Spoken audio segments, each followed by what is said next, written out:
mga kamisor, no, nasa ato kauban nato si Sir Rene Malferrari ko nasa iya pong atong makauban karon ang atong senador sa nasud sa Pilipinas, Senator Bong Revilla. Good morning.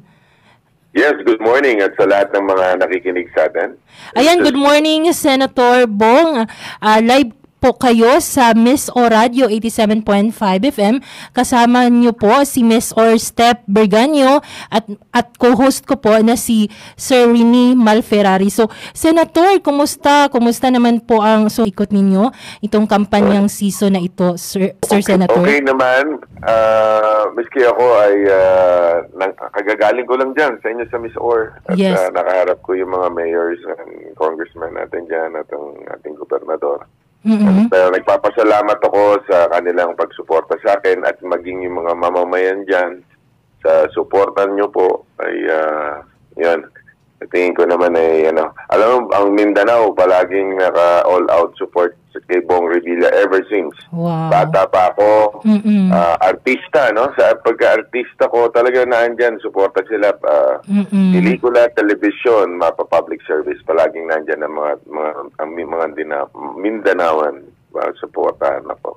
Ayan. Thank you so much for that, Senator.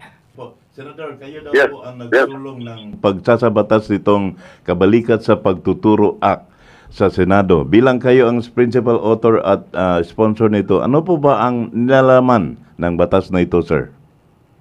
Well, alam naman na pangarap noon na maisabatas yan. Nagsimula ito ng 100 pesos noong 1988. Ngayon, bukod sa in-institutionalize na natin, ginawa na natin itong 10,000. Last year, 5,000 lang yan eh. Kaya ngayon, itong kanilang joke allowance, nakakabulol-bulol ako, yung kanilang joke allowance, matatanggap na nilang yung 5, magiging 10,000 na ngayon.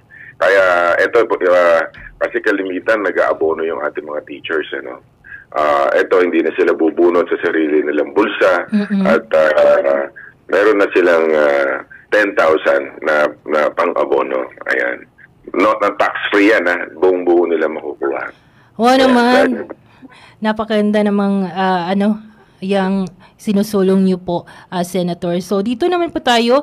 Kayo rin daw po ang principal author at co-sponsor nitong batas na nagbabawal sa no permit, no exam policy ng mga eskwelahan. Ano po ba ang nagtulak sa inyo para isulong ito, Senator? Marami kasi tayong natatanggap na reklamo sa mga teachers, sa mga magulang, mga estudyante, na hindi pinagtitake ng exam pagka hindi fully paid. No? Kaya ang ginawa natin, nagpasa tayo ng batas na if no permit, kailangan kahit wala silang permit, kahit hindi sila fully paid, ay makapag-take sila ng exam. Ang dami kasi mga nadidepress na mga kabataan dyan. Talagang pagka napahiya sila, hindi na makapasok sa eskwelahan, wala na, nasisira na yung pag-aaral. Yung iba nagsisuicide pa.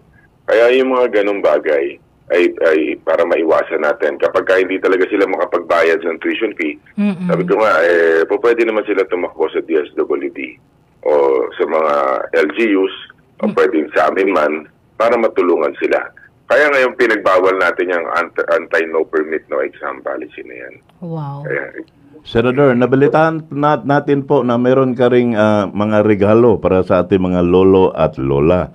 Ito yung tinatawag na Revilla Law tungkol sa cash benefits ng mga nakakatanda. Ano po ba ito, Senador? ito yung tinatawag na Expanded Centenarian Law. Dati kasi, yung Centenarian Law, when you reach 100, saka mo lang saka ka makakakuha ng 100,000 pesos. Sabi ko, para naman natin luloko yung mga lola at lolo natin. Bakit natin hindi ibabayan? Kaya ito, ibinaba namin, no? Ako bilang author ng batas na ito, ginawa natin 80, 85, 90, 95, at yun, makakakuha na sila ng 10,000 pesos sa bawat birthday na yan. Kaya yung ating mga lola at lolo, matutuwa sila dyan. Alam mo, habang nagmo-motorcade ako, sa lansangan, lumalabas talaga yung mga lola at lolo na yan at nagpapasalamat sa akin. Yeah, talagang umiiyak sila. Sabi niya, talaga maraming salamat. Hindi mo kami nakalimutan kahit matanda na kami, kahit wala na kaming saysay. Sabi ko, hindi naman po ganyan. Pero ganun yung pagkakasabi Kumbaga nakakaiyak. Sabi ko, hindi ako nagkamali sa pagsulong ng batas na to. Kasi itong batas na to, ito yung una, ito yung bill, number 1 bill ko, pet bill na i-final. Buti na lang, timing din at naipasa natin last year. Kaya perfect na magpe-pay out this year. Kaya starting March 15 ay matatanggap na nila yan. Kaya I'm very thankful lahat yung timing. Even yung yung anti-no permit no exam, perfect din for this year din. Ayan, sobrang makamasa talaga yung mga yung advocacy po ninyo, Senator, no? Senator, may nakausap rin pong kami na sobrang tuwang-tuwa. Isa sa mga naipasa niyo pong batas, yung lifetime validity ng mga birth certificates, kasama ang marriage at death certificates. So, ano po ba yung nilalaman noon, Senator?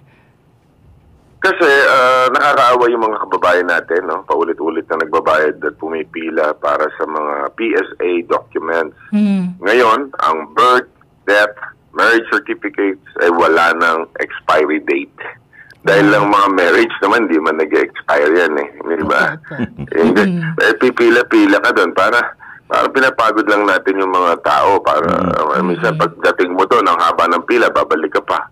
Kawawa naman yung mga tao. Gawin na natin lifetime yan and buti na lang pumayag din yung ating mga colleagues at yan, naipasa natin. Kaya laking bagay yan para sa ating mga kababayan, hindi na sila maghihirap na para pabalik-balik pa. Ayan. Okay. Senador, sa dami ng inyong mga nagawa, Senador, ano po pa kaya ang ilan sa inyong mga isusulong kapag nabigyan kayo muli ng pagkakataon na magiging senador? Well, kasama dyan yung pagtaas ng sahod ng ating mga kababayan. Itong legislated wage hike, no?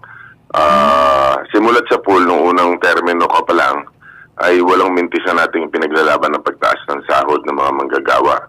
Actually, 15 years ko na itong pinaglalaban At ngayon, masaya tayong ibalita na pasado na sa Senado ang legislated wage hike across the board, yung aumento sa sahod. Ang kailangan kasi hello? Yes po. Yes po. Yan. Sumabay-sabay ang sahod ng pataas sa bilihin. Kasi iba na yung presyo talaga ng bilihin ngayon, mataas. No, ang version na pumasa sa House ay 200. Sa Senate, 100. No? So pasado na on both houses, no? Sa Senado at sa magba-bycam na lang ito. Ang pagka nag-bycam ito, baka makuha natin sa 150, which is my version. No? Kaya umaasa tayo, pagbalik ng Senado ay ito, areglado na to, malaking tulong para sa lahat natin mga kababayan. Ayan, thank you for that, Senator. Senator, sa dami ng naglalabasan ng mga surveys, ang pangalan ninyo ay consistent sa top 10. Siguro ay dahil na rin ito sa inyong mga nagawa at mga gagawin pa sa Senado. So, ano naman po ang masasabi ninyo tungkol dito po, Senator? Unang-una, nagpapasalamat ako sa tiwala at pagmamahal ng ating mga botante, yung mga naniniwala sa akin. Despite all the gulo-gulo ngayon sa politika, ang importante ay magtrabaho tayo para sa bayan. At doon sila makakaasa sa akin kahit na ano pang gulo na nangyayari, basta tayo palagi maninindigan sa tama at yung para sa tao at masolve natin ang problema ng gutom, problema ng mga walang trabaho, bibigyan ng trabaho, at yung problema sa pagbaha, yung problema sa lahat ng bagay na dapat nating tuunan ng pansin. Ang politika ay dapat para sa akin ay sana maayos, no?